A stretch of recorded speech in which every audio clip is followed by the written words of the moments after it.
Welcome to Ottawa Valley Vintage Motorcycles. We just got this 2003 Honda Shadow in for some service and some winter storage. So we're going to check the radiator fluid. I'm going to check these front brakes, see if they're okay. Front tire looks okay. A little bit of a flat spot here, but it's got some life left in it. Well, what's interesting about this bike, chain drive. It is right at the max, stretched out. So we're gonna put a new chain on it. We're gonna put a new tire on it. It's pretty in need of one. And probably change the oil, charge the battery, pull the battery out for the winter. We'll try to stitch this seat for him. All in all, not a bad looking bike. Give her a little bit of oil over everything for the winter. Get her tarped up and ready to go. So these grips might be a bit of a problem.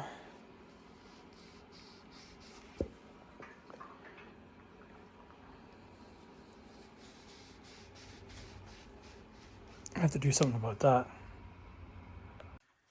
So this bike is going to need a new chain. As you can see, there's no more adjustment left.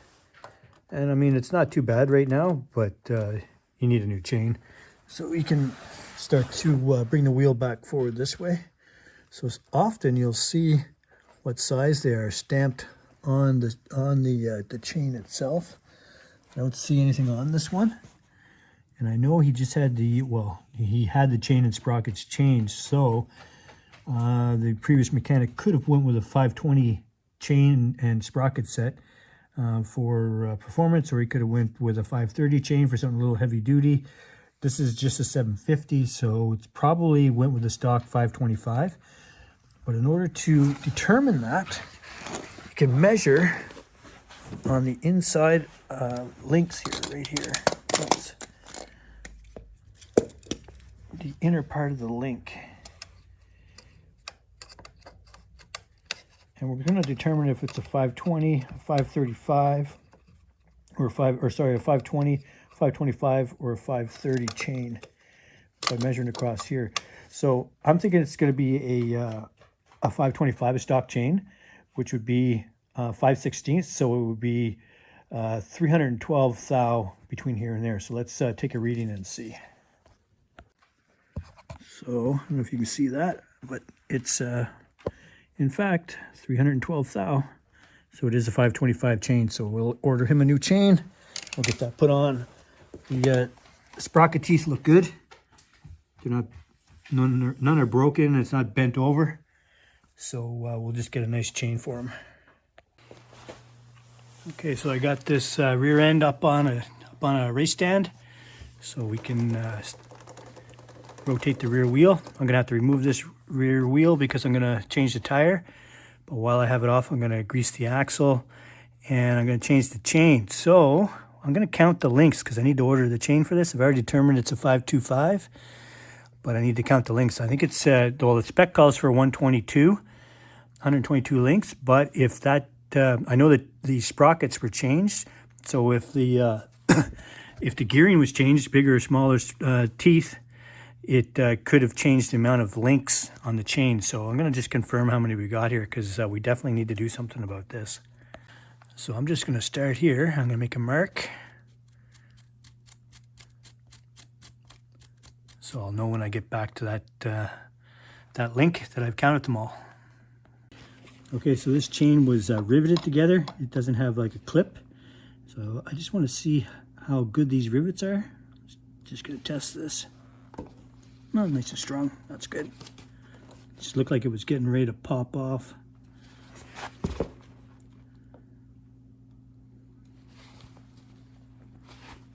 Yeah, that's nice and strong. So I just verified that this was 124 links. It's supposed to be 122, which explains for such a big gap in this chain. So I'm going to order the 122, which will bring it down to a better size. So just getting ready to check the bearings in this rear wheel, and I noticed this. Look at this. That is rubbing real bad. I thought maybe it would be rubbing on the chain, but it's not. If you can see up inside, there's a mounting bolt that mounts this. It's actually rubbing so bad that it's grinding down the bolt that goes through. So this tire is getting ready to go. It's gonna puncture a hole into the side. And it's actually doing it on both sides of the bike. This side's not as bad, but it is definitely rubbing on this side as well. You see how it's kind of flattened down right here? So whenever he was hitting a bump, it was going up and it was hitting those bolts up underneath here. So that is not good. I'm glad I noticed that before I put a new tire on, because it would have just destroyed a brand new tire. The suspension is at the softest setting, so I could stiffen up the suspension a little bit for him, but I definitely need to have either shorter bolts here or cut them off. I'm gonna have to do something to address this. I'll get in touch with the client and see what he wants to do. This old tire is just rubbing inside. There's a bolt mounting in here, and it's just tearing through the sidewall of this tire.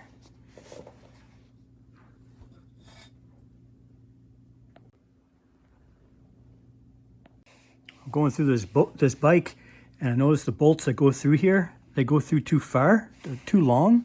And what's happening is the suspension is set at the softest setting. So it's actually, when the bike bounces, it's just ripping through the side of this tire. So the wheel bearings themselves feel pretty good. And the swing arm bearings also feel nice and tight. So that's one good thing. So I got a new tire on order. I'll order up a new chain for this, proper length. I'm gonna check to see if he wants me to adjust the suspension. He's not a really super big, heavy guy, but I think he should be running a little bit stiffer than this. Anyway, we'll let him decide. And we'll move along to the front and we'll check the front end on this.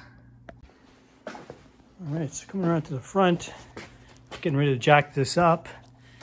And I noticed this fender getting ready to fall off. So that's not good. The fork seals look good.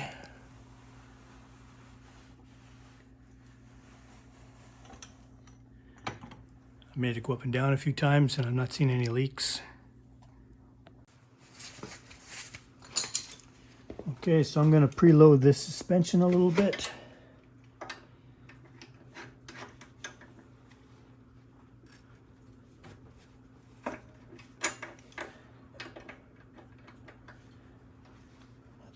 That's the second notch, the third notch, fourth notch. I'll try it right there. There's one more adjustment to go. And we'll do that evenly on both sides.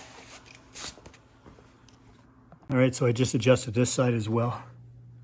So it's not at the max, but a little more preload in both sides should help a bit. Okay, so let's check the coolant. This is the overflow tank. First I'm going to see if there's any in there. Yeah, I do see some down there in green color. That's good. Doesn't seem to be too much dirt in there. It's a little bit low, but let's see if I can get a reading with this. Nope. Bit of a bummer because I might have to take the fuel tank off in order to get at the rad cap. Right, so that's back on good and tight. When it's up close to the frame like that, you got to make sure you pull the tank out a bit and push it. Make sure that's on there really tight. You don't want that popping off. When it's snapped down and sealed really good, just run your finger in behind. Make sure that you feel that the rubber is actually over that lip 100% all the way around. So that's nice and secure. So this is the other side of the bike. That's where the rad cap is. I don't know if I can get that off without taking the tank off. We'll try. I'm gonna need 2 hands. So I did manage to loosen it off a bit.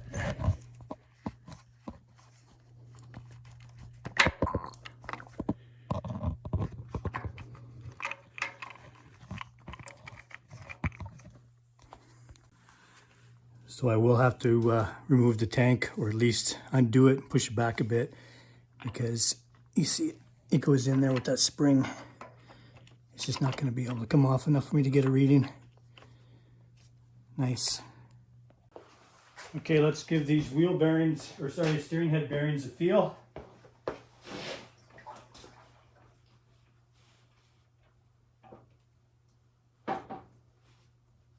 Feels good.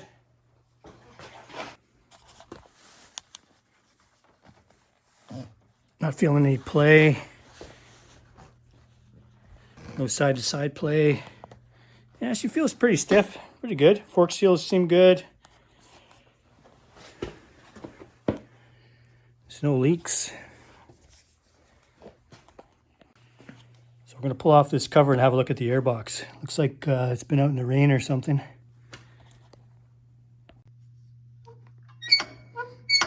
I could use a little bit of oil.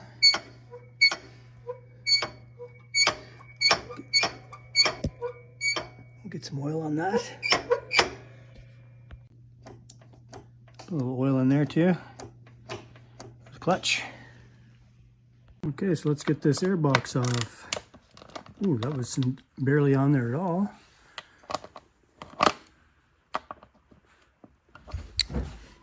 So we'll just give this a little undo. Yeah, they were just on hand tight. There's another one down here. Pull those out.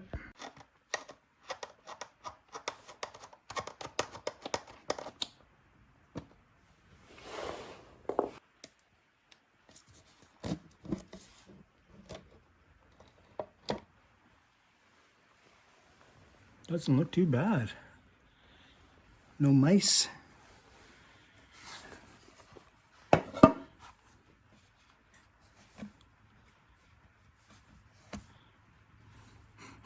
A little bit of fuel backfiring through there.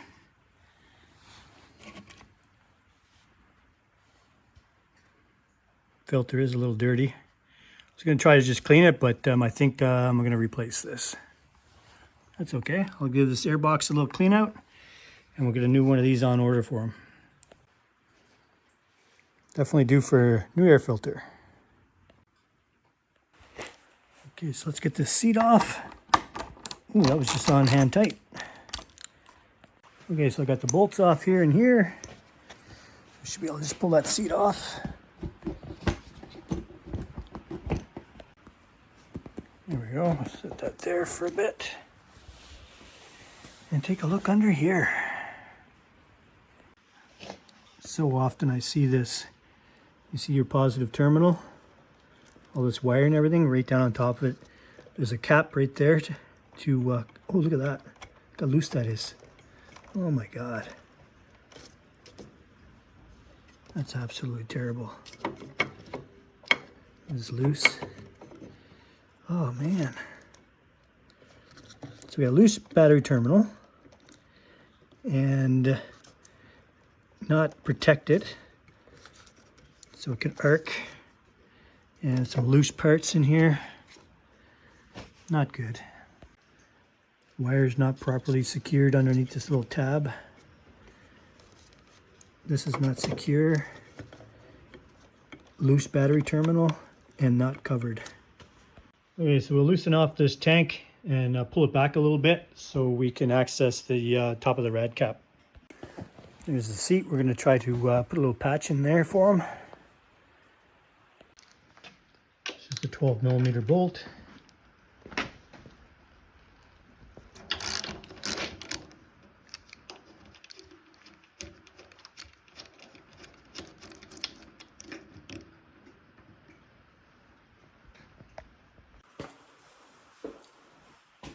So I should be able to just wiggle this back a little bit now. I don't need to move it much.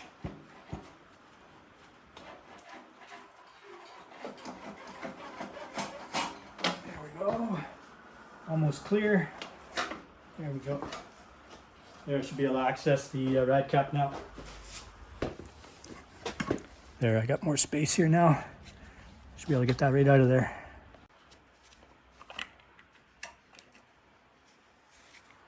Nice. Now we'll see if we can get a reading.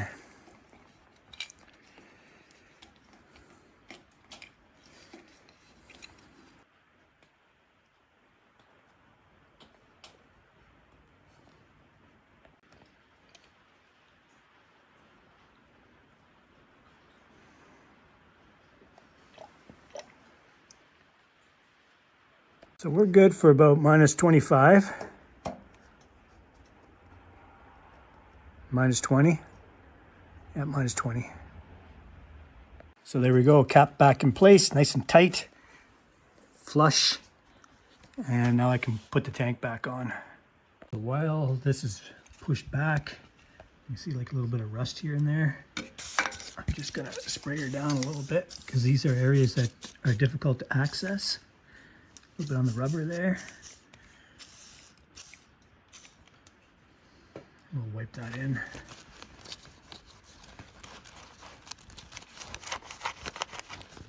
Get a little oil on this while we're here.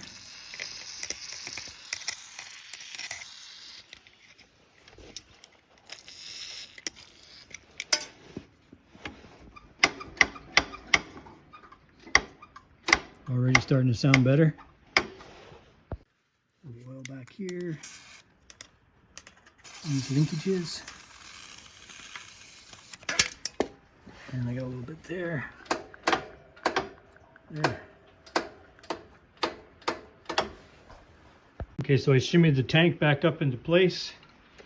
Getting ready to rebolt it, but before I do, I'm gonna give this a little spray because it is a little messy.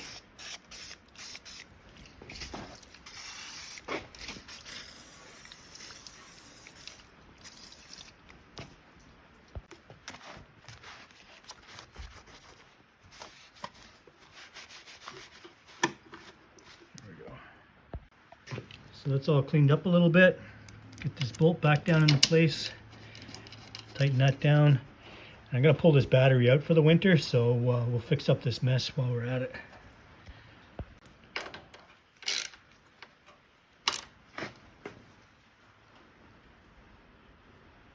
There we go. So these are the bolts here that are rubbing on the tire. They're sticking through on both sides. And the tire's like right there. There's the bolt. I can feel it with my finger sticking through, maybe 3/4 of an inch on both sides. Okay, I got this bike up in the air now, so I can check the wheel bearings a little better. Seems to be rotating fine. There's no side-to-side play. Feels good, and the steering head bearings feel really nice and tight. That's good. I'll just have to tighten up this this fender. It actually looks like it's missing a little spacer or washer in between because it's down super tight, but there's a washer missing all the way around. So I'll have to pull these bolts out and get some washers.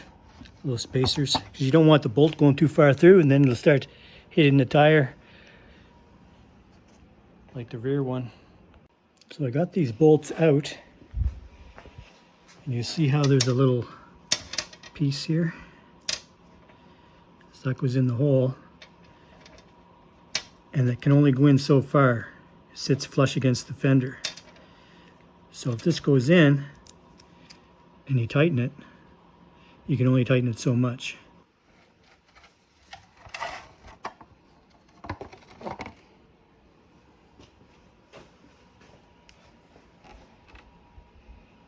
Just give her a little cleanup around the forks and that. Get that cleaned up. Get the fender all cleaned up. Spray a little oil there and give it another little wipe. Looking good. And then we'll have to figure out what to do with this. There we go. A little cleaner. Okay, I'll see if I can explain this a little bit better here. With that little spacer, see how it goes through? There's a little bit of sticks out a little bit, so you can never actually get that fender down tight unless you had a washer in here, or if that was a little bit shorter. So if I just touch that on the grinder just a little bit, it'll put pressure on this whole piece to go flat against the housing right here. Keep it tight. Otherwise, it'll always be loose. If these little inserts were wider or bigger diameter, it wouldn't wiggle around. But you see the space there?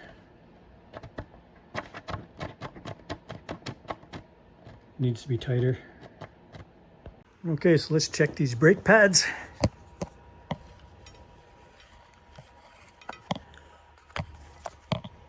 Lots of pad on that side and lots of pad on this side. I don't know if you can see on the camera, but I got lots of pad on both sides. The pads look pretty good. Piston looks nice. Doesn't seem to be leaking. This is good. The rotor looks good. It's not scoring.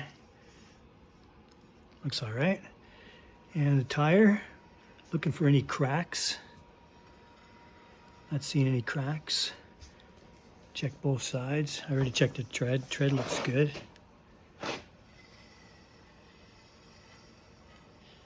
Doesn't seem to be any cracks on it. That's good. And make sure that it was put on properly. That's directional tire. Going in the right direction. That's good. Check the spokes. Listening for a different tone. They all sound good. Check both sides.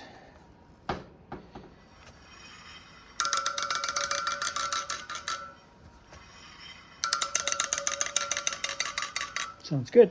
And check the back one as well. This one won't roll as freely as the front, the chain and everything on.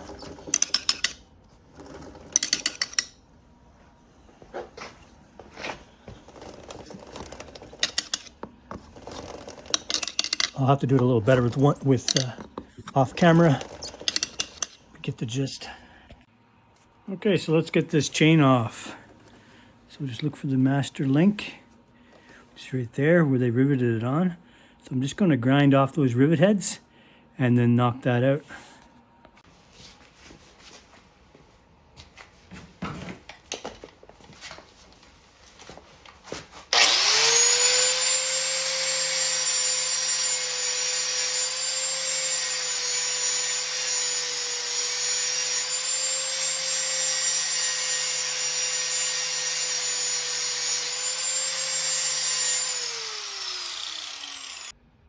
There we go. Now if I get on there with a punch, I should be able to knock that out.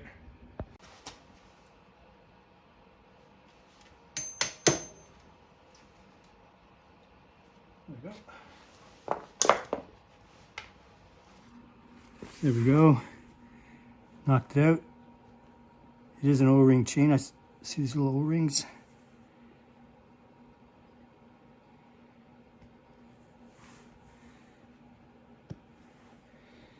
And just pull the link through the back here, like so.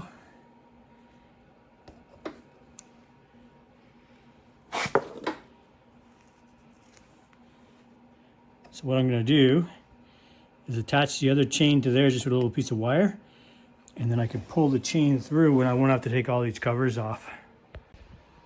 Okay, so let's have a look at this new chain. Nice X-ring chain.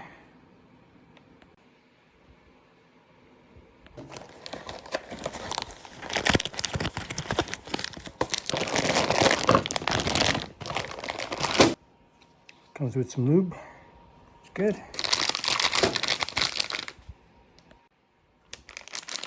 Master link inside. Excellent. So here we are, 122 link, 525 chain, master link. Got extra O-rings to go on there when I install it. This is perfect. Let's get this installed. Okay, so I got the new chain here. So I'm just gonna open it up a bit. We'll get her lubed up when we get it on the bike. Stretch that out a bit. So what I'm going to do is I'm gonna take the master link here. I'm just gonna temporarily put it through.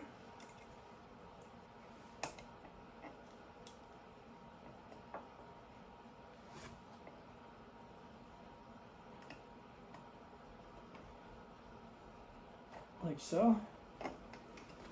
So I should be able to pull the bottom. It's going to pull this chain right through.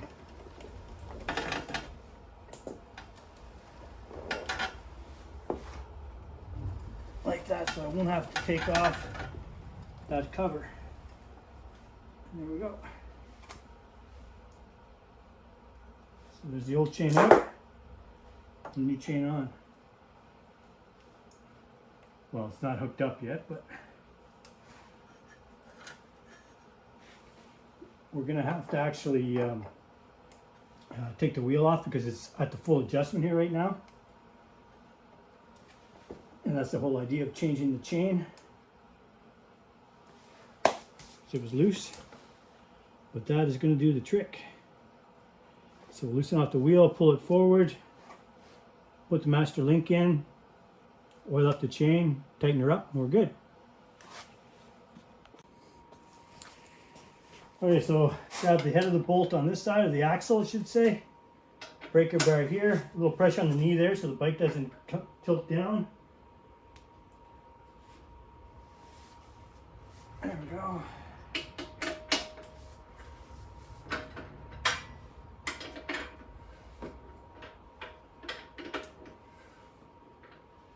Loosen this right off so we can move the wheel forward. Okay, so by turning this clockwise, it's going to allow the wheel to go forward.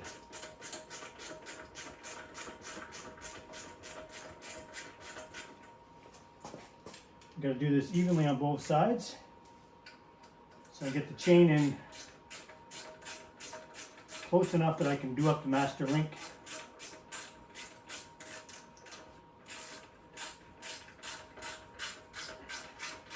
I'm actually going to go all the way in,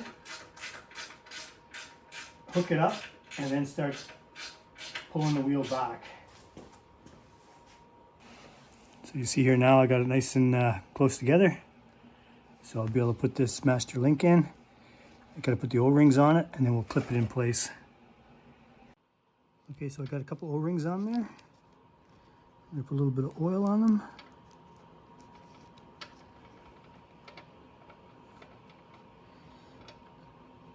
And we'll go put this in place.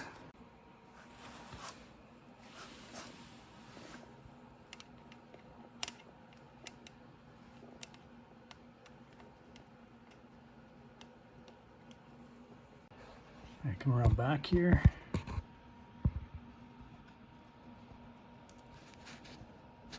Got two O-rings here, one there. Now I'm going to put one here and here.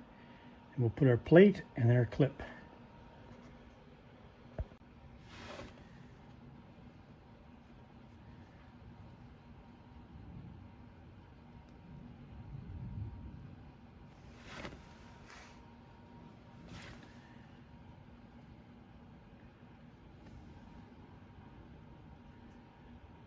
There we go. I'll put the plate in and the clip. So here's the little plate. I'm going to need two hands to do this, but that's going to go on there like that. And then the clip.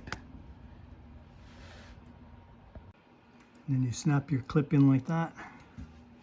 So it's pointing that way. Make sure you don't go the other way. There she is. Just to tighten the chain up.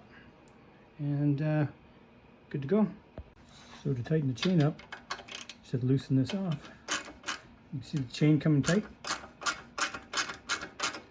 Just Got to do it evenly on both sides and take up the slack. And then we'll roll it through a few times and get some oil on there, and this is going to be great. Okay, we got her tightened up.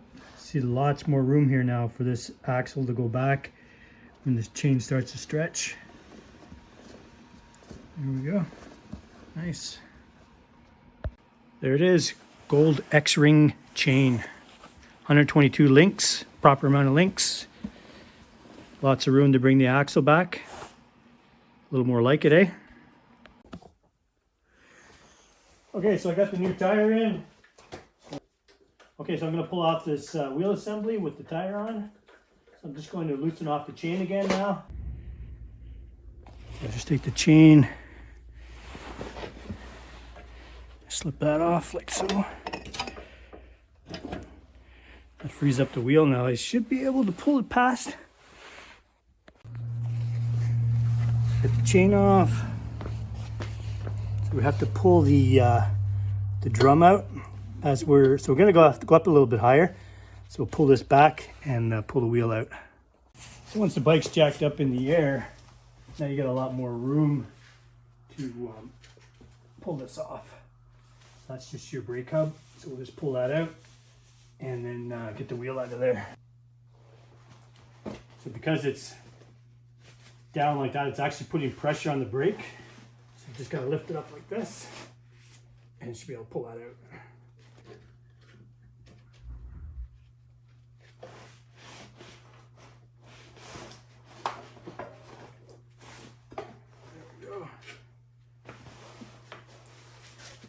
Like so.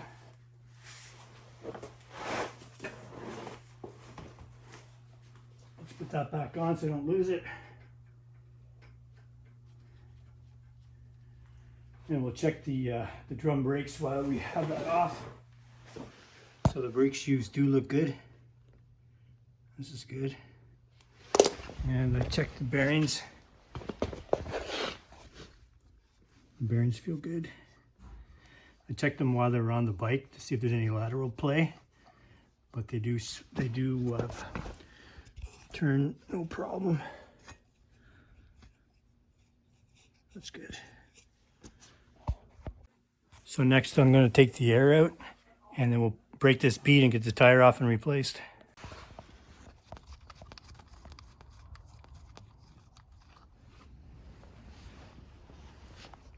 We'll pull this core out and get the air out of there.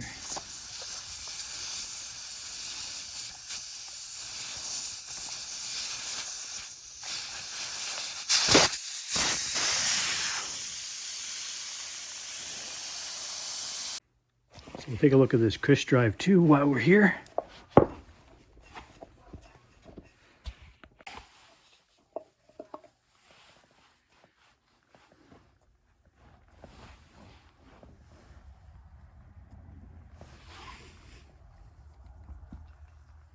So you can see here now where it was rubbing.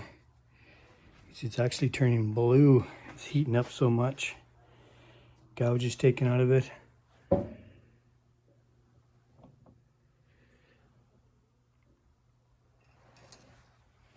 Definitely not a good scenario.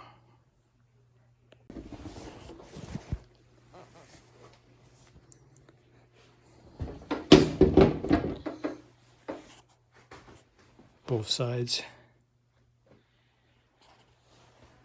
This side's not as bad, but definitely rubbing. No wheel weights on this either. I don't know how it was balanced. So let's take a look underneath. So you see how shiny the bolt is. So it doesn't look like it was rubbing on that one. It looks like it was just this one and not the frame or the subframe. So it's shiny there and shiny there. So it was hitting those bolts. So I'll trim those off flush and that should fix that. Okay, so we get this set up on the tire machine. We'll get some lube on here so we can help break our bead a little bit. Get this tire off and get the new one on. So if you notice, these here It's like a Teflon piece for breaking the bead so it doesn't actually scratch your rims. So we'll walk that around a few times and get that bead broke.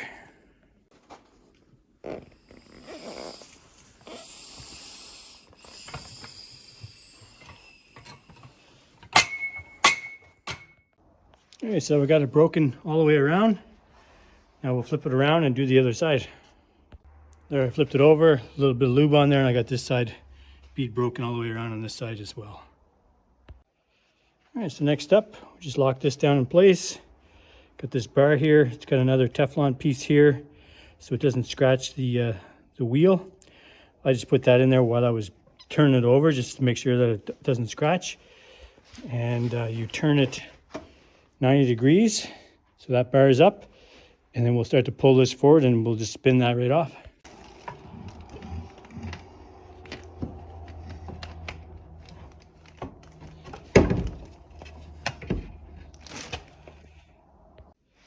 So that's one side off.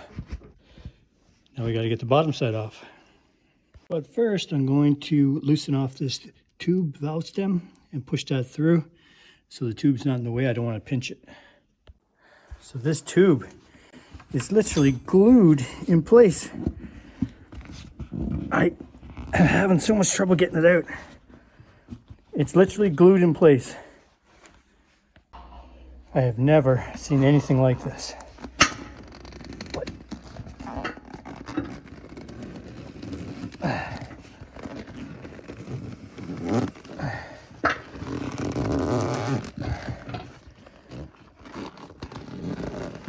Oh my God.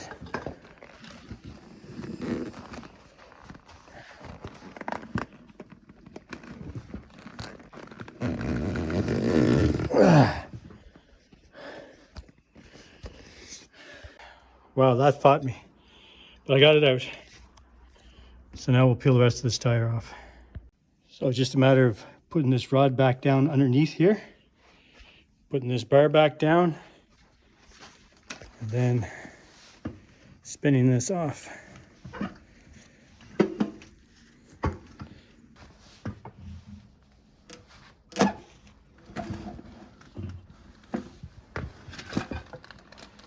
There we go. Just like that. There we go. So we got the tire off, and now we'll put the new one on. If you listen carefully, you can hear the coyotes outside.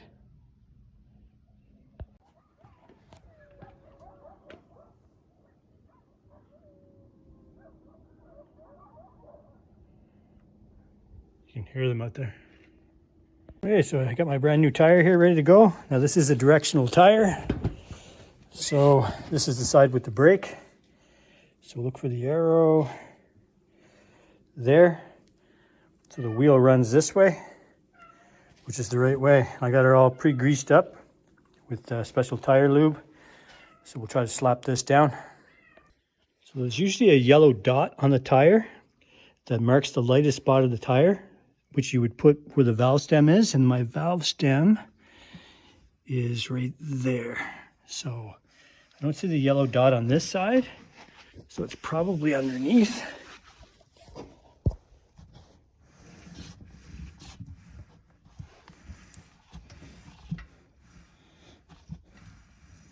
There it is. So we'll line that up with the valve stem.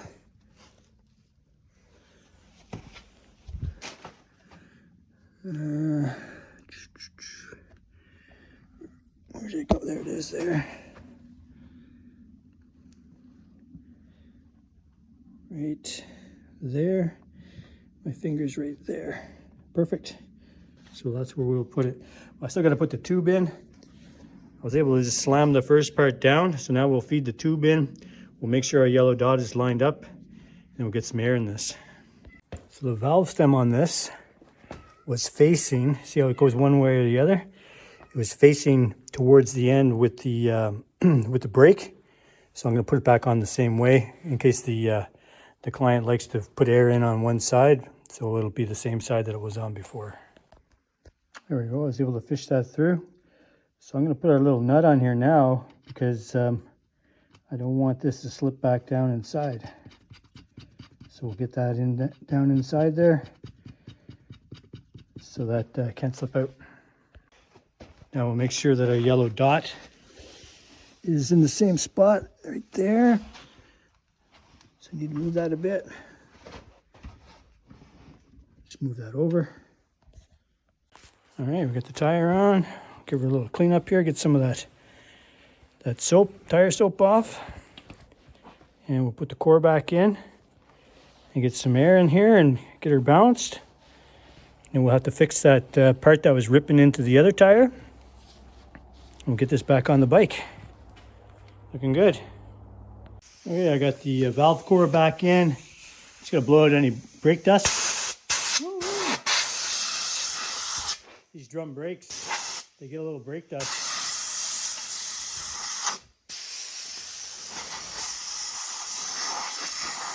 Make the brakes work a little better. All right, we'll get some air in there. Listen for a pop. There we go. I got my little pop. Beads all seated nicely. And we'll bring it back into the other shop now and fine tune the air because I probably have too much in there now. Usually takes a little bit more to get it to seat. We'll back it off a little bit and get it balanced. Okay, so we'll check the air pressure. 38. I'm going to put about 35 in there.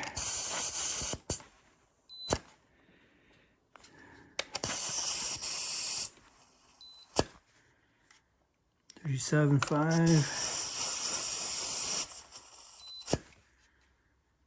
36.5.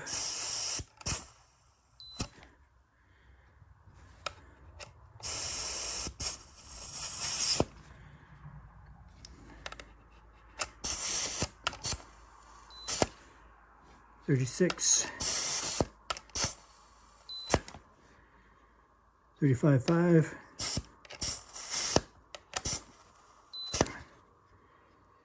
Yeah, we'll leave it there. That's good. So I'll tighten this up. These usually, I don't tighten them up when I'm putting the tire on. So I got a hand tight now, and I'll just give it a little bit more of a turn with a wrench. It's pretty good. And put our valve cap on. Nice. This tire is all ready to be balanced. All right, we got her on the wheel balancer, brand new tire. And I think we're gonna do this on another night. That's enough for one night. But there she is, ready to go.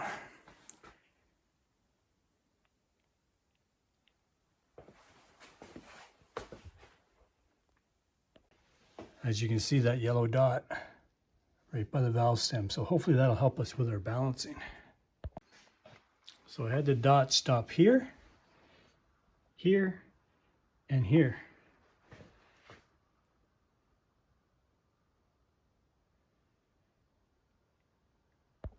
So this wheel is actually balanced.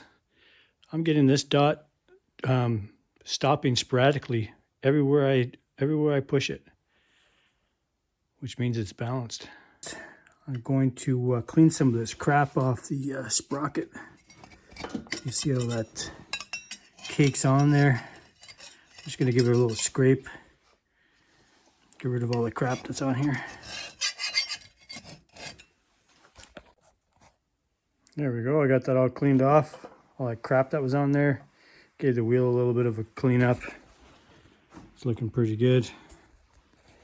Now I'm gonna tighten that back on. That little nut. Get on there with a wrench, snug that up, and we'll get to the those bolts that are on the bike to cut them off. So you don't want to go too tight with this. Just snug it up a little bit.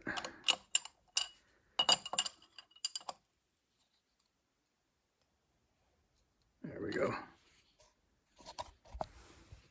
Perfect. Okay, so the time has come to cut off those bolts. So I got my metal cutoff wheel here on my grinder. And we're gonna trim these two bolts here. And I may hit those ones as well. But these two for sure. Those ones don't look like they're actually touching. Those totally do. I'll start with those.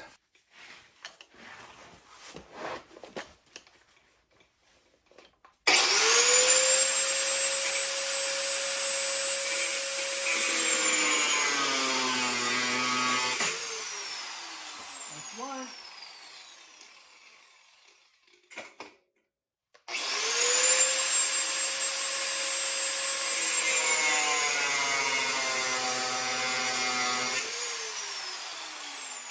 That's two.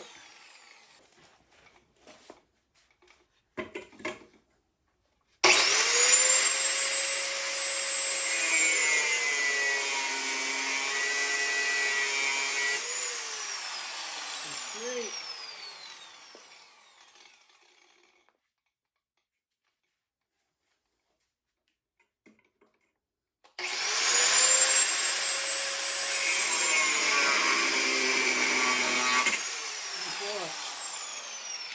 So you can see, cut off nicely.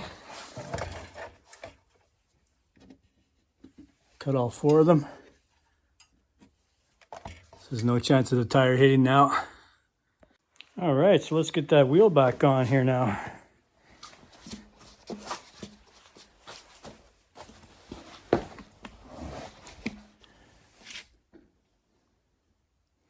I'm going to start with putting a little bit of grease on both sides before I put it into place.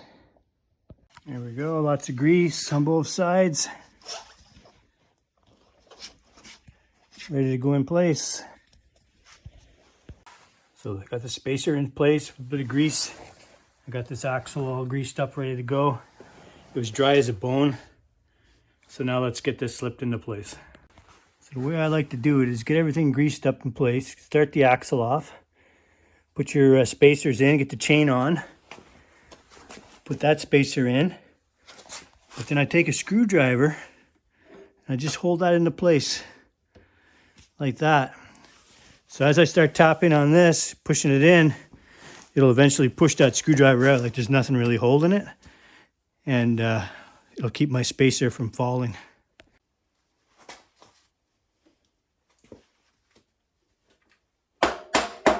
There you go. Once you start getting in a little closer, you see the axle starting to come through. Not a little bit to go. A few more taps.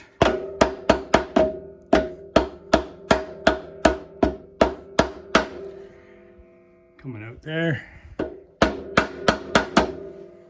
And then once you get it in, take some of the grease off. It kind of spits out. Nice and flush there.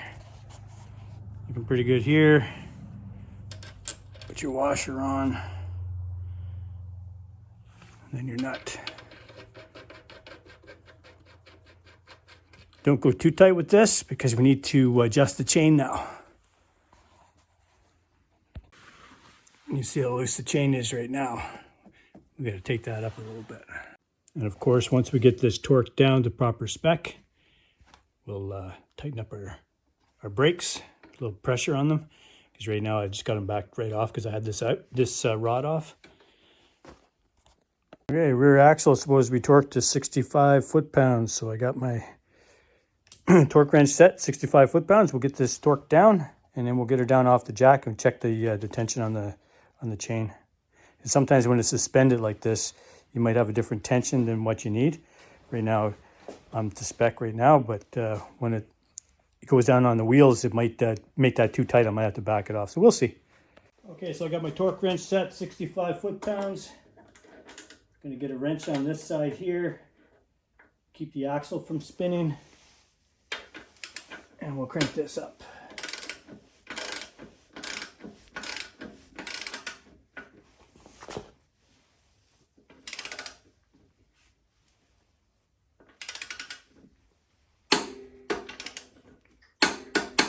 There we go, 65 foot-pounds. We'll roll this through a few times to make sure that chain, there's no kinks in it. Both directions.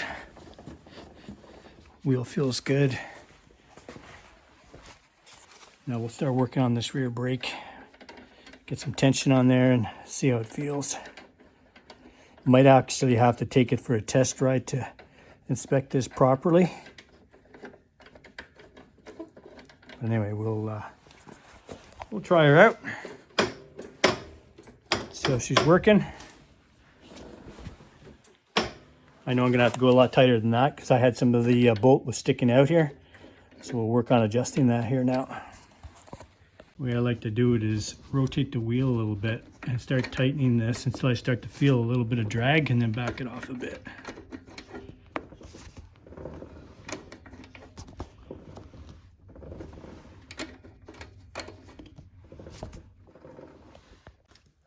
There, you feel that? Hear that? Starting to drag a bit.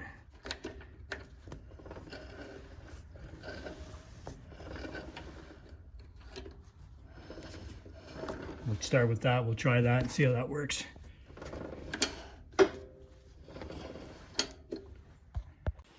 Just make sure there's enough brake here to hold it. So see how it's running freely. I hit the brake, can't move it.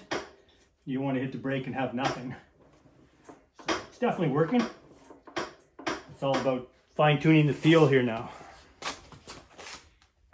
So these little bushings for the fender, I'm going to take about a little less than maybe 1/8 of an inch off of there so we can get the fender tightened down. So I just ground this one down. There's the one that I didn't touch. That's the one that I did touch. So you can see it's quite a bit smaller now. So let's see how it looks in the fender. Put that in there. And I don't want to see it stick out on this side like that. So the other ones, you see how they were sticking out like that. That's just enough to keep it loose. That's what we want. That should do it. So I have this little kit here. Let's see if I can fit one of these little O-rings over the piece I just ground down. Take up a little bit of slack. So you see how there's all this movement here. I'm thinking by putting that little O-ring on there, it might take up some of the slack. So this one here, I got the O-ring on.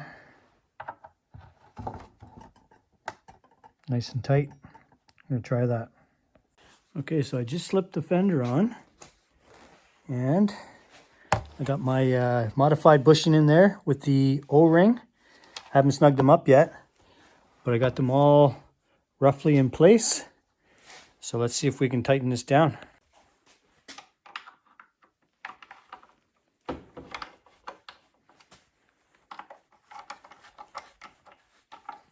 So far, feeling pretty good.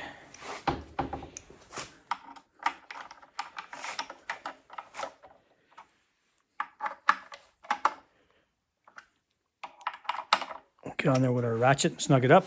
It's already, look at that, nice.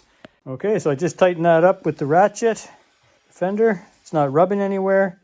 Nice and tight. Ain't going anywhere. You see my little O-rings, you could just barely see them squishing through there. Not sticking out on the other side.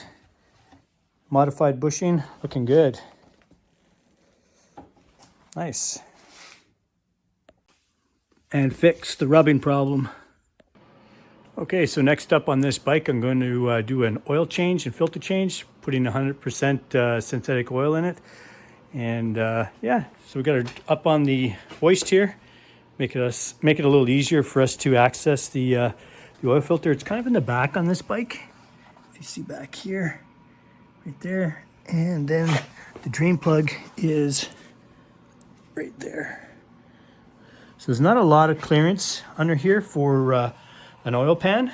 So I got her jacked up in the back, and I got her locked in the front. So it's fairly solid. So stay with me and we'll get the oil change on this bike. Okay, so first we're going to figure out what size oil filter wrench to use. Got quite a few different ones. These are just the few that I grabbed. I'm guessing it's going to be this smaller one. Let's see how it fits. Yeah, that looks like it's going to do the trick. So we'll use that to get the filter off, and we'll drain the oil out of her. First, you're going to get a drain pan. You can see how it's snowing out today. I'm actually doing a little bit of renos. I took the old furnace out, it packed it in, and I'm putting in this new mini split, like a thermal heat pump. Might do a little video on that too for anybody that's interested. Okay, so we'll get rid of these other oil filter wrenches and get the oil pan underneath there, the oil drain pan. Okay, I got my drain pan ready. Always good to have an old rag handy. And I'm guessing that bolt is probably a 17 millimeter. Looks to be about a 17 millimeter.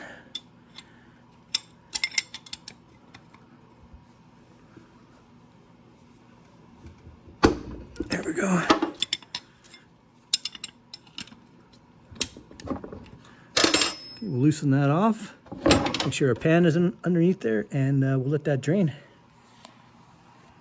So before I pull that bolt out, drain it, I'm just going to pull out this one here. This is your little dipstick. This is where we're going to be refilling the crankcase. So we'll take that out. Oil doesn't look too bad, but definitely due for an oil change. Always good to make sure that there's an O-ring on here. Some people forget to put them, or if they're cracked, it can start to leak to the top. This one looks okay.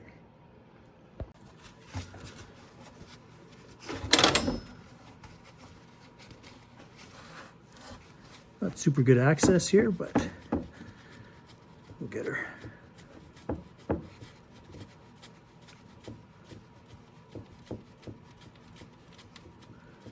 Got my rag handy because I'm going to get some on my fingers. And there she goes. So we'll let that drain there for a little bit. Have a look at this crush washer. Looks okay.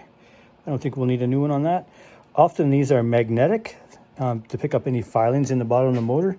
This one here does not seem to be magnetic, and it looks pretty clean. That's okay. So while that's draining, we'll come around to this side and we'll work on getting that oil filter out. So I got my wrench on there. This shouldn't be on super tight, and it's not, so that's good. So we'll get that off. You see it's starting to leak out there now.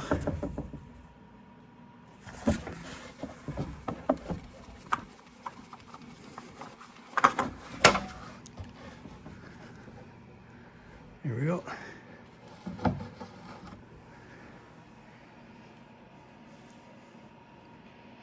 HF204.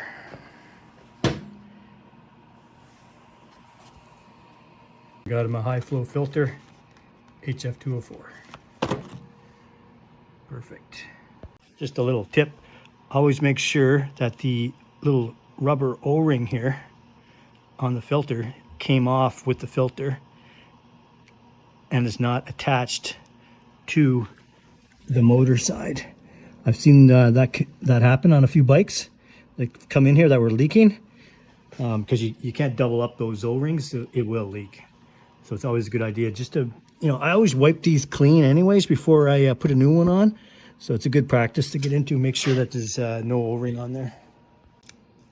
You can see the new filter here, really protect that O-ring. So we'll take that off. Oh, look at that, it's already pre-greased. Wow, I usually put a little bit of oil or grease on there. This one's already done. That's great.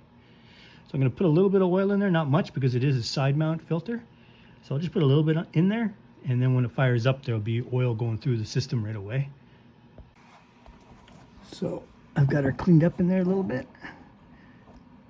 I'll give it one last wipe, and I'll put a little oil in there, and we'll get that on. All right, there we go, a little bit of oil in there, as you can see. And now we will, I've wiped it down one more time. I'm gonna leak a little bit out as I'm doing this, obviously, but get they only have to go on hand tight. I go on fairly tight, but you don't need a wrench to put those on. Okay, so bolt here has been cleaned up and torqued back down, not too tight, tight enough for it not to leak. And this has been wiped down, ready to go. So now it's just a matter of putting oil in it. So what we'll do is we put oil in, we bring it up to the proper level, but then you got to start the bike, because what happens is once the oil filter completely fills up, the oil level will drop a little bit. So it's important to do that. Check it on a level surface. So I'm going to take a rag, put a rag here in case I spill any oil. I don't want to get it all over the place. Okay, so I've topped up the oil. I put the dipstick back in. I checked it. It looks good. We're going to fire this up, make sure that the proper level is good again. And before I do that, I'm going to put some fuel stabilizer in the tank. So when I'm running the bike, it has a chance to go through it a little bit. And then once that's all done, then I can fog the cylinders. Okay, so we'll get this gas cap off.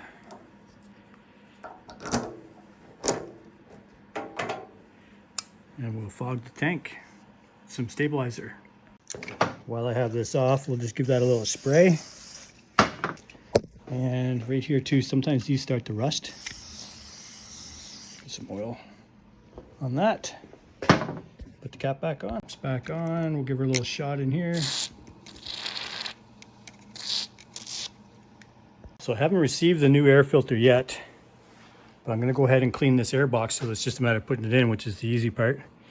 And we'll spray some some fogging in through here while the bike's running. We'll try to get it to suck some of that in there. We'll start with just a basic kind of a cleanup in here. We'll wipe all this down really good. So there's no flies or anything in here. This one's actually pretty good. I've seen some really bad ones. This one's not bad at all. We'll get that all cleaned up nicely. So I got this all cleaned up. I tried firing up the engine so I could fog it. And the battery's really weak. Have a look at how loose this battery is. Wow. I'm surprised it was turning over at all. So we'll try and give it a little boost, see if we can get it going. Okay, I got a bit of a boost on here now.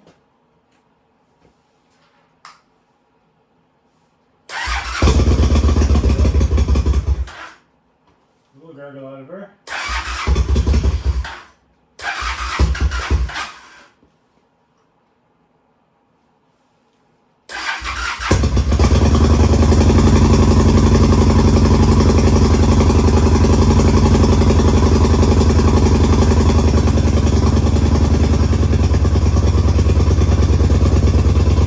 Let that stabilizer go through, but while we're doing it, we'll try fogging the engine.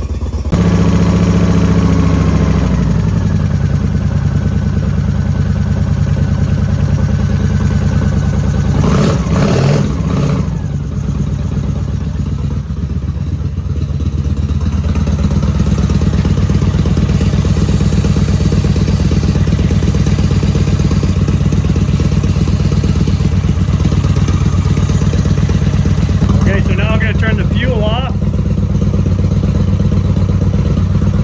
I'll take some of the fuel out of the car.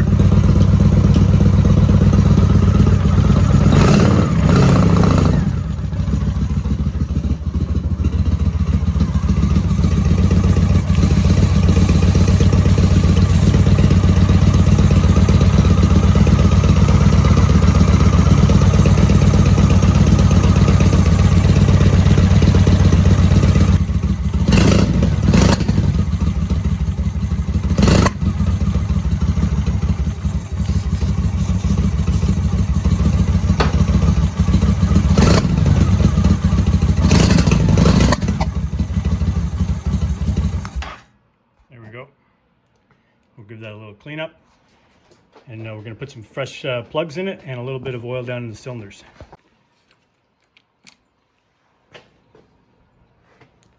Bit of a snowy day out there. Got a bit of a helper here today. Hey buddy.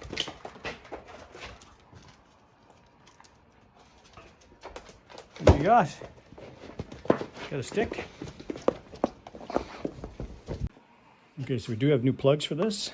So you give them a little turn, kind of break them loose, and then pop them out, and we'll get that plug out of there. Okay, a typical socket doesn't fit down in there, so you need these special sockets. So this one, I think it's this one here, long and really thin in order to get down inside there. And then you can take it off with a screwdriver and just snap it loose and get it out. Before we do that, I'm going to go around now and check the oil level on this bike, because I got it running now, so I should be at the proper level. So I had put a tiny bit in too much, because just with experience, I know that oil filter is going to fill up. So let's check this level here now. And now it is perfect.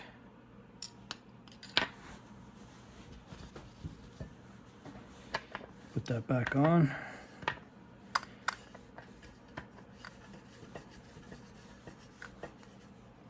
And the oil is now good. Now watch these exhausts, because I just had it running and it would burn the hands off myself. Okay, let's get back to that spark plug.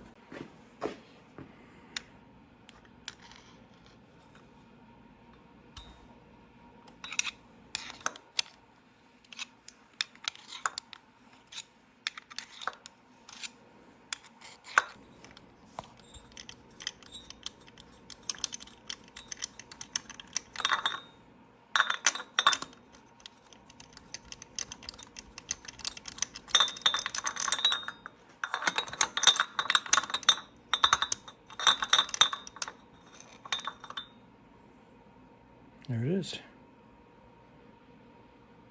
Nice brown color. It's good. So now we're going to put a little oil down inside this cylinder, gap the new spark plug, and put it in for the winter.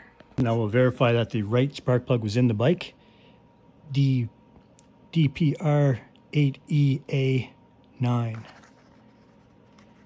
And I got him DPR8EA9. Perfect.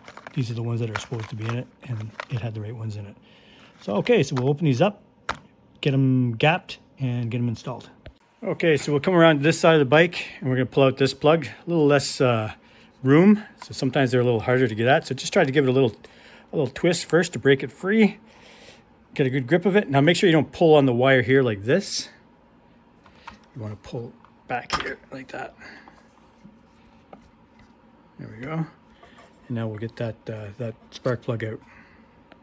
So we shouldn't have to take this cover off, but we will if we have to. So drop that down in here like that. Make sure it's seated good. You want to have access to the hole for your screwdriver to fit in. And just give her a little turn. And then you may have to take it out and realign it. Seat it. And we're trying to break that free.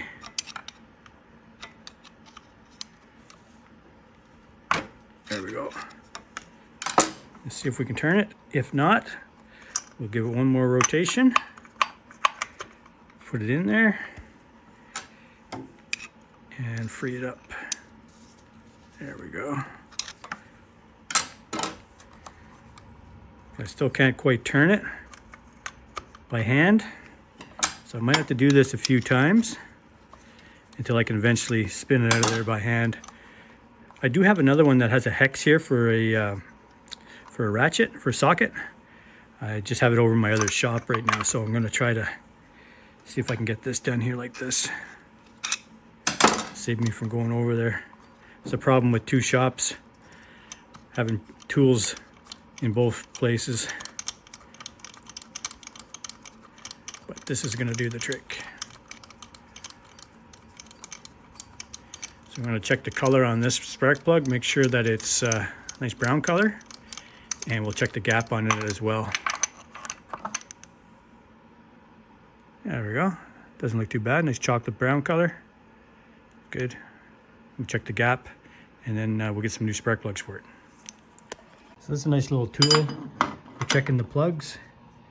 You just slip it in here and take a reading. There we go. So the gap on these plugs are about 33 thou. They're supposed to be 35, so they're a little bit tight. So the new plugs also are about 33 thou. So it looks like they probably weren't gapped. Probably somebody just put in the plugs without gapping them. So we're gonna open up these new plugs to 35 where they should be. And this bike might actually run a little bit better. Okay, so this little tool, see how it's thin here and thick here? So you just slip it in here like this, and you start sliding it up until it stops. And that's our reading right there, about 33 thou. So we need to open that up a little bit. So this is a stock spark plug, or the spark plug that was in it. So there's a little tool here that you can use. These here are also used for checking spark plug gaps. So you can see this 30 thou should slip in here fairly easily, which it does, because it's actually at 34. So what we're going to do is you just take this, put it in here, and you can just tweak it a little bit up like that until you get to the right size that you're looking for.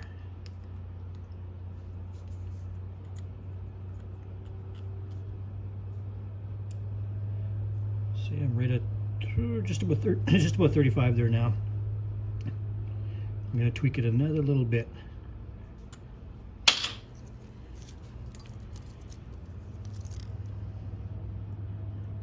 Doesn't take much.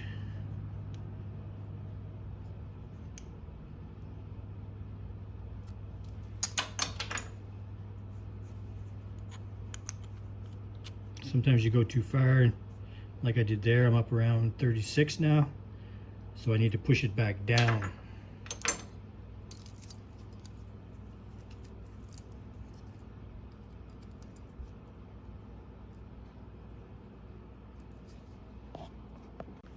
So to push it back down, you could just take this little piece, put it in here, and just give it a little nudge. So you keep playing around with that until you get the precise gap you're looking for. So here is, let's see, I've got a 34 thou right there. So that should slide in fairly easily, like that. But 35, that's what we want, so that should be like an interference fit. So as you can see, it's just not quite going. So we know that we are at 35 thou. So now we're going to take a new plug and take a reading. New plug is 31, 32, about 33, almost 34 thou. So you could actually cheat a little bit and just give this a little rock like that, and now I'm at 35. And we'll double check it on these, so I think these might be a little bit more accurate.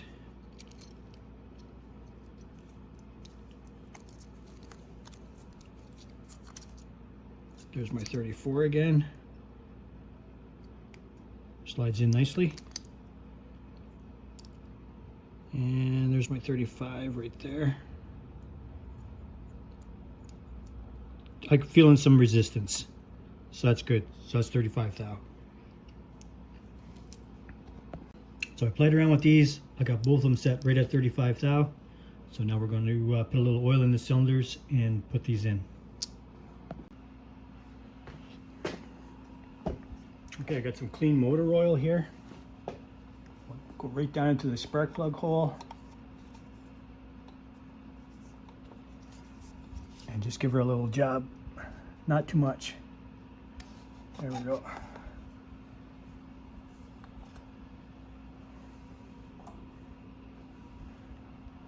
Now we can put our new spark plugs in.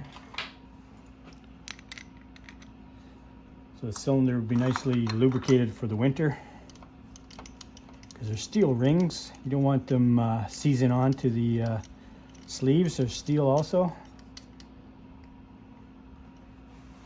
Tighten that down and do the other side. Okay, I got the spark plug tightened down. I like to put some of this dielectric grease in there on the on these little boots. Doesn't take much, just a little bit.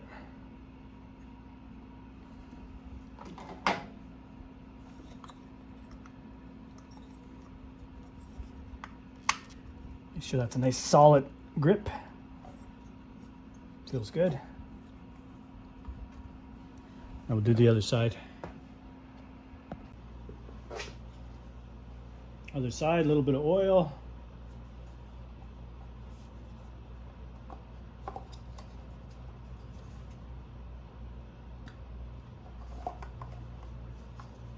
Like so. Gap spark plug. There we go.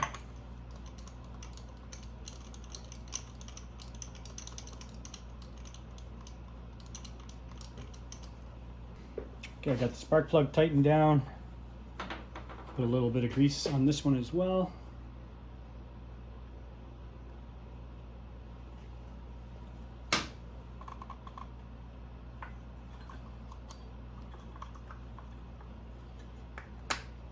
Nice solid seal there. Good. Nice. Okay, I got this air box all cleaned out. That was the old air filter. And we got a brand new one. A little cleaner. Install that. Like so. And we'll put the new cover on. It'll keep it nice and pressed on there, nice and tight. Okay, so I got this cover to go back on. And you can see how the bolts that were up top were kind of rusty. I guess some water got on them.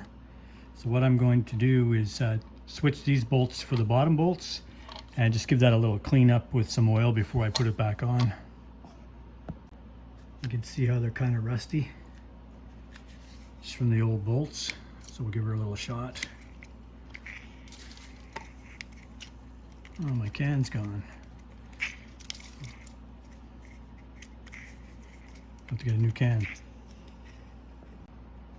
Okay, I got some oil on there, cleaned it up a little bit. Now we'll push this on in place. There, now that's holding the air filter down nice and tight.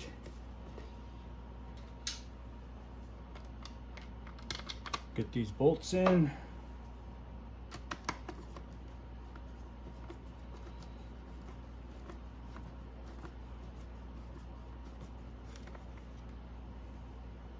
Like I said, the rusty ones I'll put on the bottom.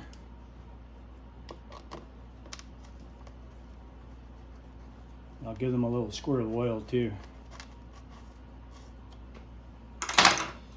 You can see they're a little rusty. I'll dip them down in a little bit of oil first. So once you get that seated in place, just make sure she's tight all the way around. You want this cover seated really, really well. It's probably the most important part of this whole job. Make sure she's seated all the way around here and all the way around here. It's got to sit firmly against the housing. Otherwise you'll have a leak of air coming up through here. Won't be good. It won't be sucking unfiltered air. So that looks pretty good there now. This is looking a little rusty. I'm going to put a little more oil in this for the winter.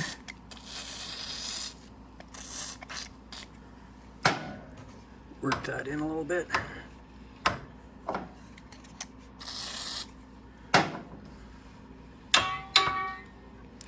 Get some on that back spring.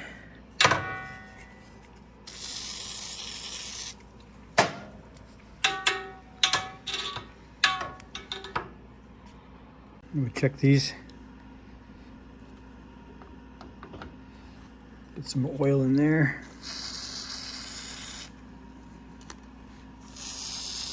See some rust.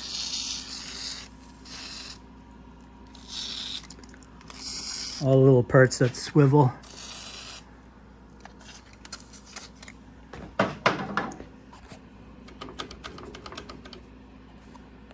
And here.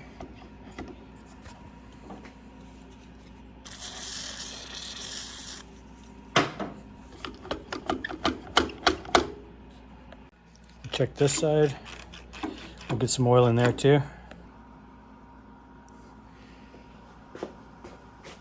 Okay, so because this is a brand new chain, it comes kind of tacky and sticky, but it's never been actually oiled before.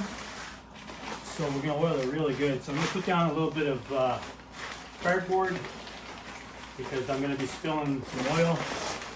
I don't want to get it all over my floor and everything. So I'm gonna set that down here like that. And it should catch some of the oil that I'm working on. So this is the oil that came with it. I already used it a little bit when I did the master link. So I'm just going to get a chair, I'm going to sit down, I'm going to rotate the wheel, and I'm going to lubricate the chain really good on both sides. And then I got some really good Motul chain lube. We'll give her a good shot of that, and she'll be ready for the winter. Okay, so here's the chain lube I'm going to use. So first before I even start, I'm going to rotate the wheel until I find the master link. So I'll use that as a reference as to where I'm starting, just so I know that I got this stuff all the way around. All right, so there's the master link there. So I'm going to start with that.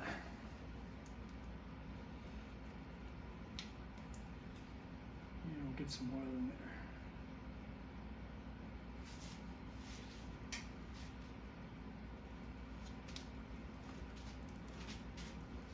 So I'm in the middle right now. It's a light squirt as it's going around. We'll just watch for that master link to come back right there. Now I'm going to do it again on the outside link and then the inside link.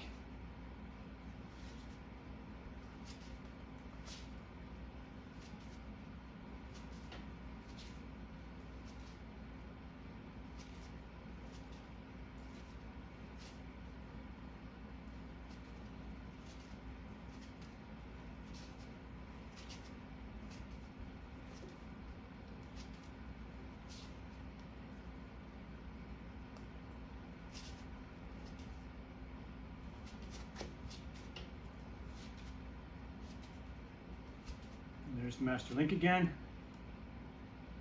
Now we'll do the inside.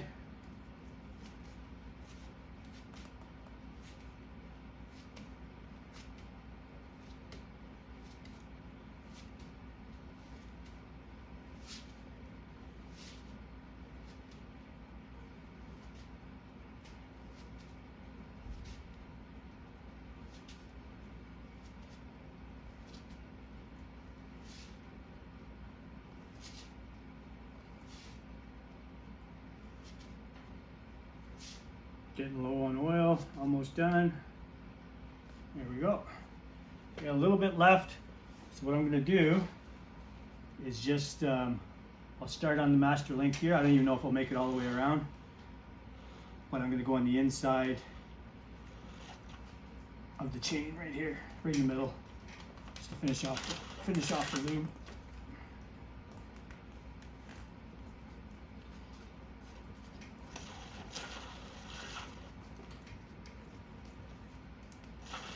There we go. And that's about it. Might be able to put a little bit more down here. This is pretty much done. That's good. I got a generous amount of oil on here now.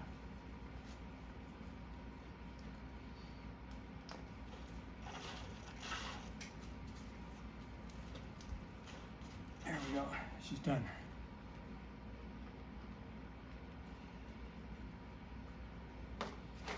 I'll give that a few rotates, both directions.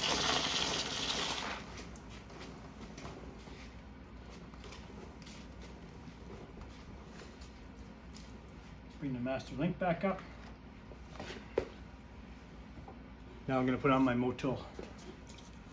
Not a lot of oil left in this one, but I have a brand new can sitting over there, so we'll give her a shot, starting with the master link again.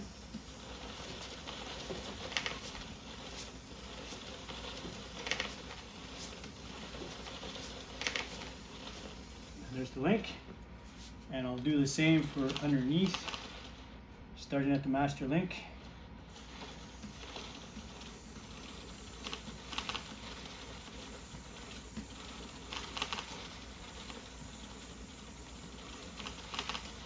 Here we go. That's Motul chain lube. So this new chain is very well lubed now. for the winter. It's a brand new chain, so I want to take care of it over the winter so it doesn't corrode. Lots of oil on there. So only a couple of things left to do on this bike. We're going to remove that battery, and we're going to take off the cap off of this master cylinder. We're going to suck the old fluid out, put some new DOT 5.1 in, high performance, Motul as well, and we're going to pump some clean fluid into this caliper. So just before I get into these brakes, one of the things that I found wrong with this bike, pretty easy fix, this grip slides right off. So quick and easy fix. We'll take some, this is alcohol, just give it a good clean.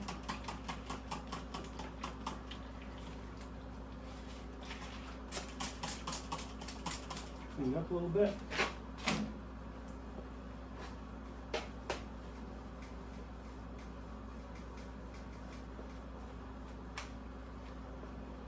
And believe it or not, hairspray. Give her a little shot.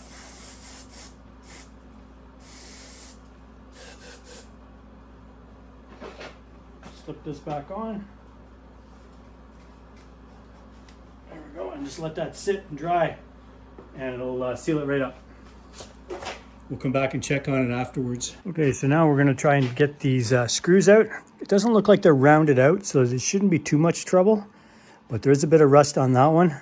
So these things often give you trouble. So make sure you use the right size screwdriver, and we'll give her a whirl. So here we go. Lots of downward pressure when we try to turn this off nice and straight.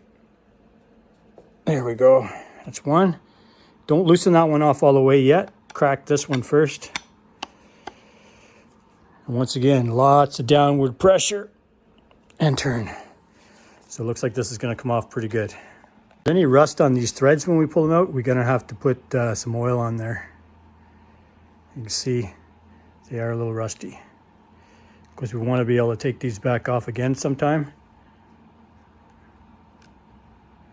This one too. So we'll put a couple drops of oil down in there before we tighten this back up again.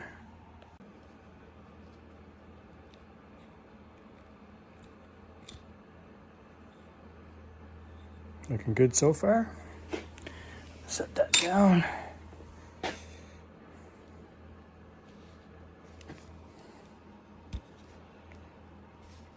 I'm gonna need two hands for this. Okay, so I just cracked it with both hands. Here we go. You see the plunger starting to be pushed down a little bit, the rubber diaphragm, I should say. So that means that, it's the pads are starting to wear a little bit, and it's sucking that extra space down through the master cylinder.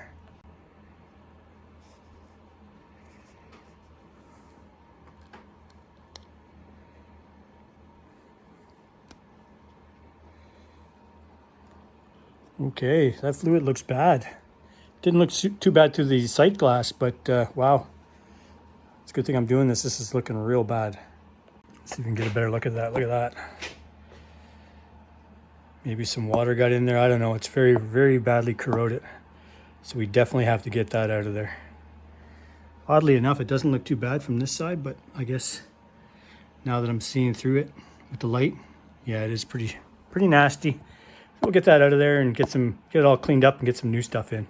So brake fluid is very corrosive, so we make sure we're protecting the tank and that, everything around it, in case we spill a little bit. Okay, so I'm going to suck this old stuff in because I don't want to pump it through the system because it's nasty. So I'll suck it out.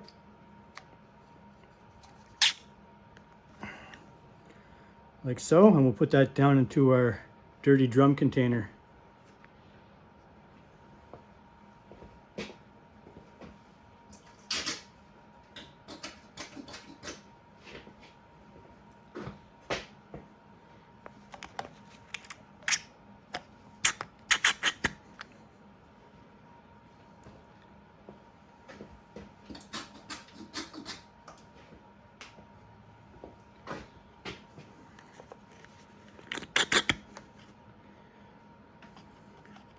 Oh, look at this. There's actual residue in the bottom. I'm gonna see if I can get you in a little closer to see that.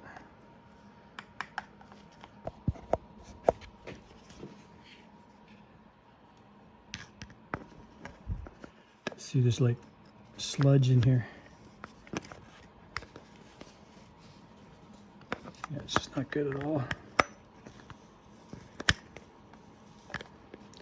I'll have to get that cleaned out. So she's looking pretty dirty.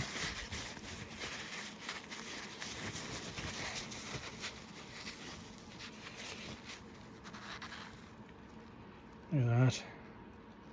Not good.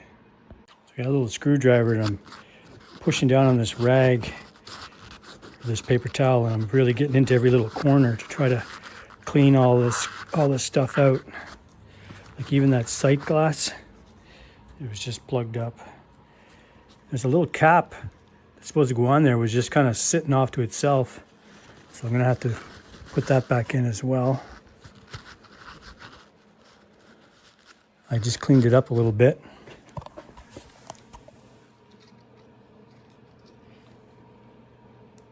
It was just caked.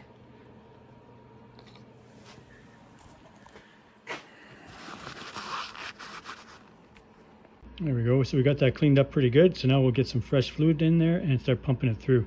You can see why I didn't pump that crap through the system. I mean, it was just so plugged up. I'm actually kind of surprised that the brakes were even working on this bike. So I just felt this, and that's actually water. That's not brake fluid. So water definitely getting in. So this bike looks like it must have been sitting out, and that's how that corrosion got in. So we got some nice 5.1 Motul brake fluid. I really like this stuff. It's compatible with .4. So I just topped it up with some nice clean fluid. I'm going to pull the lever a little bit. See if we get some bubbles coming up. That's good. So we're going to leave this topped up and we're going to start bleeding from the caliper down through. So this bike's equipped with just one disc and one caliper. So we'll take off this little rubber boot, rubber cap. It should be a 10 mil, I would imagine. Yeah, that's 10 mil. So we'll start the bleeding process now. So I got my evac pump here with my reservoir to catch the fluid. I'm not going to use that yet. I'm just going to pump it up with the master first. We give her a couple of quick pumps and then hold the lever, crack the line, tighten it, and then release the lever. Do it a few times, get some of this crap out, and then we got to make sure that the master cylinder doesn't go dry.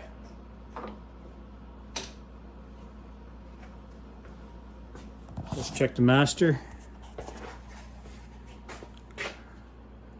Still looking pretty good. I'm going to top her up a wee bit.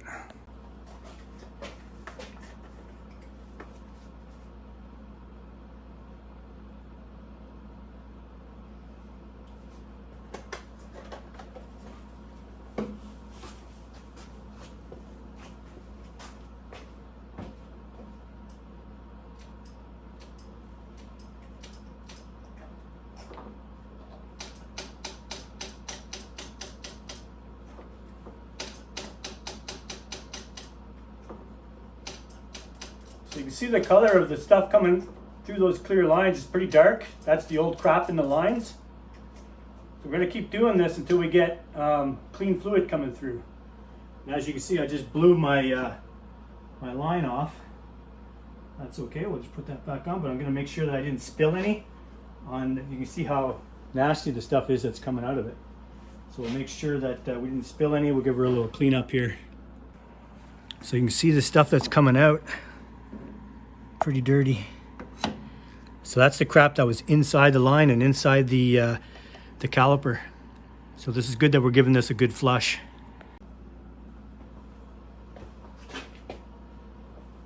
I just topped her back up again.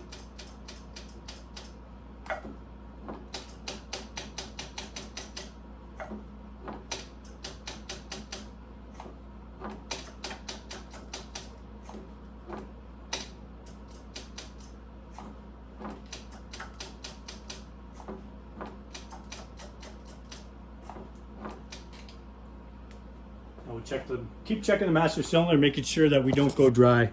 But just look how dirty this stuff is. Not good. I've been pumping and bleeding for a while, and you can see it's still crappy stuff coming through. We want to get this so that it's just clear stuff coming through. Still lots of crap coming through. My pump isn't working very good because it needs to be glued back into place. You see how it's coming out? So I can't really use my pump. But it's okay doing it this way. It's a traditional way. It still works really, really well. I got my pump working a bit. And look at all the crap that's coming out. It's starting to come clear here a little bit now. All I'm doing is putting a little pressure on it here so that the pump stays down inside. So pump her up, build up my pressure, crack my line, and then tighten it.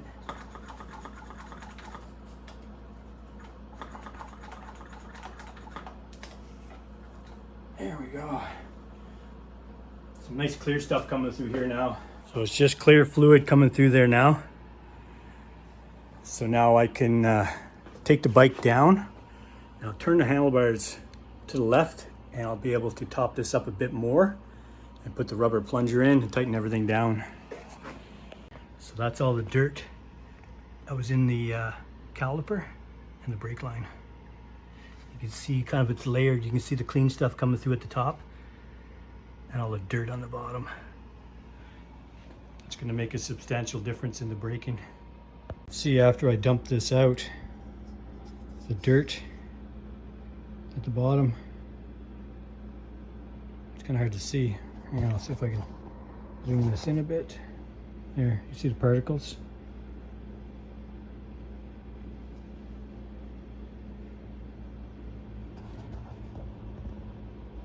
So get that rubber cap back on, give this a little wipe down, and this side looks good. Now we button up the master cylinder. Okay, so I'm going to lower this bike back down.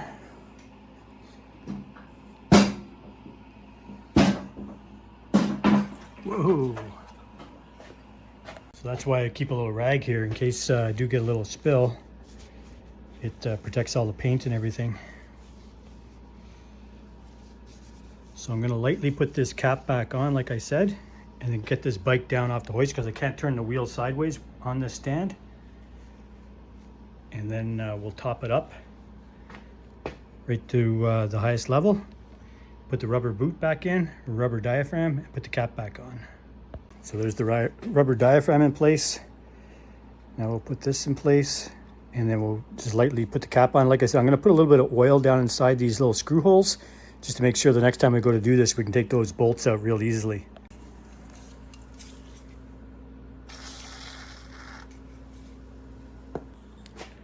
So put this cap back on. And then we'll put those two bolts in, or screws.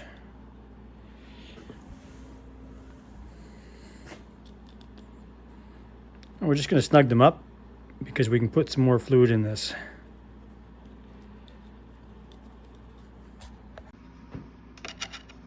There's the negative terminal and the positive terminal.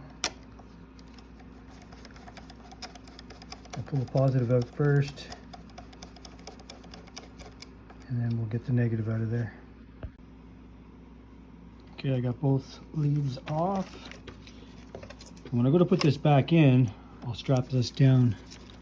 Doesn't seem to be much holding this on. No strap holding the battery at all.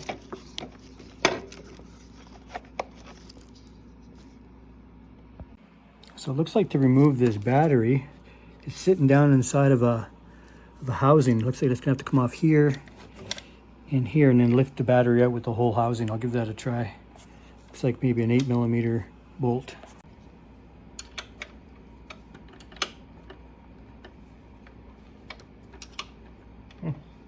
Barely on there. Barely on there. We'll get those out and see if we can lift this battery out of there. So this battery does not want to come out of there. This battery just does not want to come out. I took the side covers off to see if I could get access. I took those other bolts off on the side to get the housing off, but it's all one unit. So I just put these little straps. I just cut off a few straps and bolted them on. So now I'm going to try to grab it and pull it up. See if I can get it out like that. Hopefully this does the trick because it's being a real pain in the butt.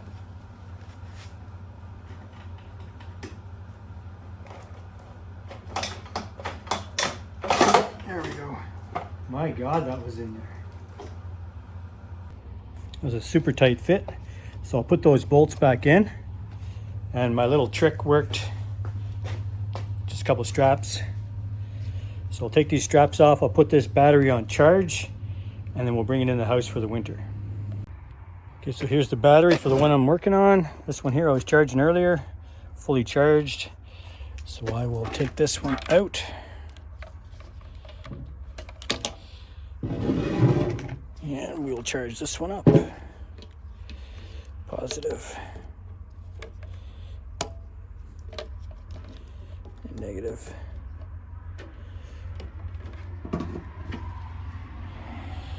Charging. Perfect. So leave that sit for a little while until she's fully charged, and then we'll put it away for the winter. Okay, so I got these bolts back in and snugged down nicely. So now I'm going to put the seat back on, but before I do, I'm going to put these side covers on. I'll give this a little squirt of oil while I have this off, especially these little rubber grommets here, these little mounts. Nice to have a little bit of oil on there. It makes it slide in and out a little easier. So we'll do both sides. We'll just spray her down a little bit and get a little rubber in there, or a little oil in there where that rubber is. Okay, I got those covers all oiled up and back into place. There was a little rubber mount near the top as well. So I gave that a good coating. And I got these snugged into place. Now I'll put the seat back on, get this off the hoist. Top that up, we're good to go. All right, it's just coming back together. So the battery's out for the winter.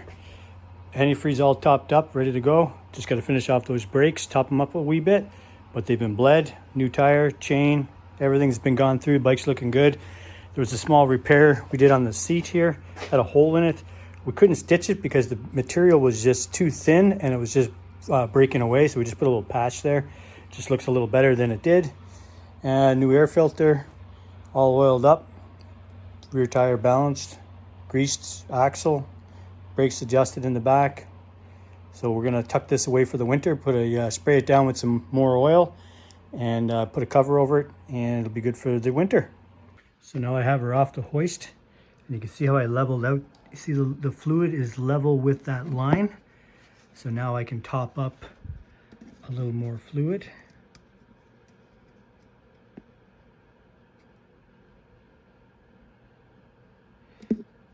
Right about to there, so it gives the diaphragm enough space to fit in there. And we'll close this up. There we go, we got the cap back on, nice and full. You can't really see through the sight glass very well. It's getting kind of old and faded, but lots of brakes there now, nice and stiff.